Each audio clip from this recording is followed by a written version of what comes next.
এখানে সকাল ধরে আসি খায় রয়েছি, এরা বাইরে আন্দোলন করে, আমরা ডাক্তার দেখাই ওষুধ করছি। এখন আমরা বিদ্যালয়ে আজকে বিভ্রান্তি করছি। আমি এখন কটা বাজে, সকাল 8টা বাজারে আসি, এখন 12টা 1টা বাজে, ওষুধ করতে পারি না, যেটুকু হোক বাইরে খাওয়া যায়।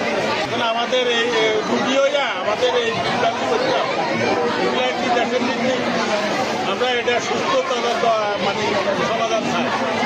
কর্মবিরতি যারা এই পরীক্ষা আছে এজন্য আরও বেতন বাড়া দেওয়া গেল।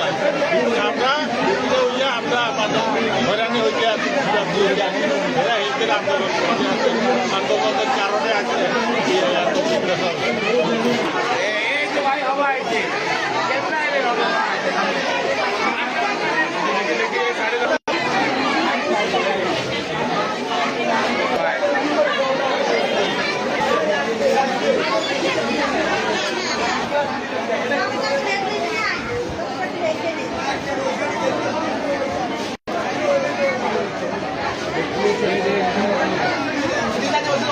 ভাই ও পাশে দিতে হবে না, ভাই আর ভালো আর ভালো আর সিরিয়াল নাই বাবারে সব